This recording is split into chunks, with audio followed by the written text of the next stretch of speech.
नमस्कार दोस्तों पूरे लोकसभा चुनाव के सातों फेज के वोटिंग कंप्लीट हो चुके हैं और सबके सारे एमपी के किस्मत ईवीएम में बंद हो चुकी है और एग्जिट पोल भी आ चुके हैं। सारे एग्जिट पोल में जैसा अनुमान था सभी को कि अब की बार 400 पार वही दिखाया जा रहा है। 350 के ऊपर ही सीटें दिखाई जा रही है बीजेपी की और एनडीए की।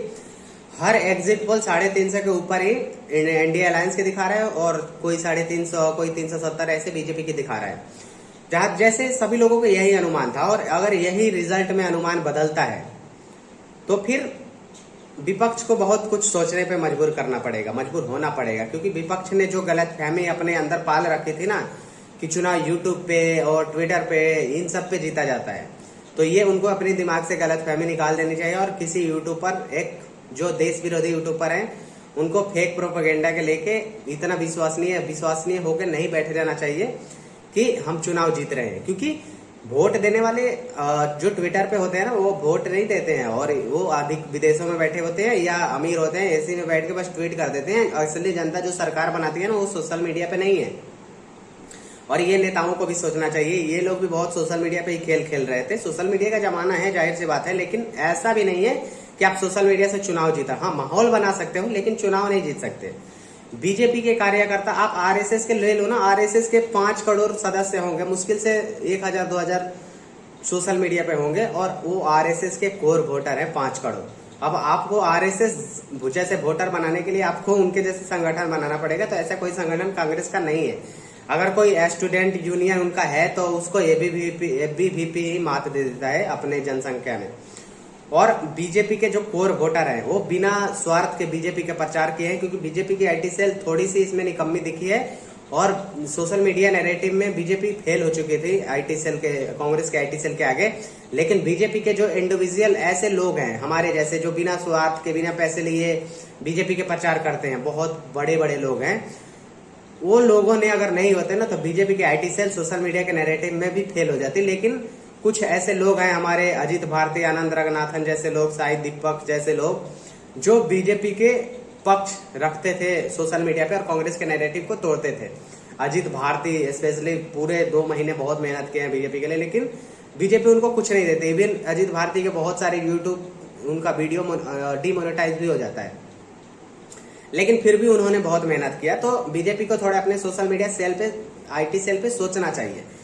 दूसरा, कांग्रेस के लिए, कांग्रेस को ये विपक्ष को पूरे सोचना पड़ेगा कि जो ये लोग जातियों में लड़ाने का खेल खेले थे, वो जाति में लड़ाने का खेल फेल हो चुका है और मुझे लगता है कि अब ये सब छोड़ देना चाहिए और अब देश के डेवलपमेंट के बारे में और नेशन फर्स्ट के बारे में सोचना चाहिए, तब जाके ये लोग चुनाव जीत सकते हैं। नहीं तो अगर ऐसे जातियों में लड़ाए तो ये गर्त में चले जाएंगे और एक दिन कांग्रेस शून्य हो जाएगी इस देश में।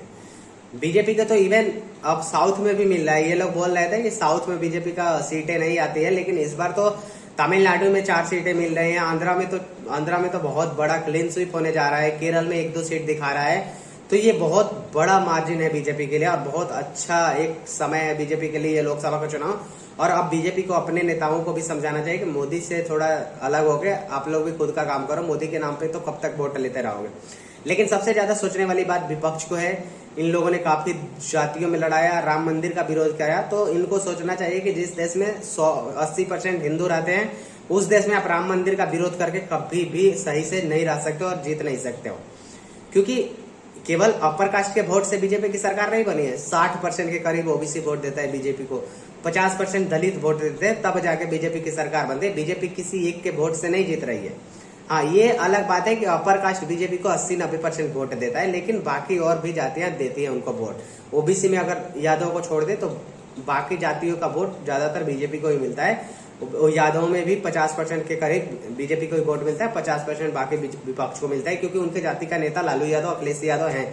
इसके वजह से अगर उनके पास वो ऑप्शन नहीं था तो बीजेपी को ही चुनते कांग्रेस से पहले, क्योंकि बीजेपी नेशनलिस्ट पार्टी है और ये चीजें इनसे, कांग्रेस से अलग बताती है। कांग्रेस हमेशा से वामपंथ के रास्ते पे चली है, इसीलिए आज ये इतने बुरे हाल में है। क्योंकि भारत ऋषि मुनियों का देश है, अध्यात्म का देश है, तो यहाँ पे अध्यात्म और ऋषि मुनियों के सम्मान करोगे तभी जाके यहाँ पे आप जीतोगे। आप पहले रहे थे, गलती से 60 साल रहे हैं, तब लोग उतने शिक्षित नहीं थे, लेकिन फिर भी जैसे जैसे शिक्षा बढ़ता गया, 1985, 90, 99 शिक्षा जैसे बढ़ा, बीजेपी की सीटें बढ़ती गई और कांग्रेस सिमटती गई। तो दोस्तों, मेरा यही मानना है कि अब कांग्रेस को भी ये बीजेपी की तरह डेवलपमेंट सोचना चाहिए, ना कि जातियों में लड़ाना, आपस में धर्म से लड़ाना। ये सब कांग्रेस को छोड़ देना चाहिए। जो ये लोग पोलराइजेशन करते हैं धर्म जाति के नाम पे, वो सब छोड़ के इनको देश के डेवलपमेंट के बारे में सोचना चाहिए, देश के सेना के बारे में सोचना चाहिए, देश की जमीन के बारे में सोचना चाहिए, देश के लोगों के बारे में सोचना चाहिए। जैसे नरेंद्र मोदी नेशन फर्स्ट रखते हैं, वैसे इनको भी रखना पड़ेगा, तभी ये लोग नरेंद्र मोदी जैसे नेता को हरा पाएंगे। और सबसे पहले तो इनको एक नरेंद्र मोदी के टक्कर का नेता अपने विपक्ष में बनाना चाहिए, ताकि वो नरेंद्र मोदी को टक्कर दे सके। राहुल गांधी वगैरह के इनके बस की बात नहीं है नरेंद्र मोदी को हरा देना।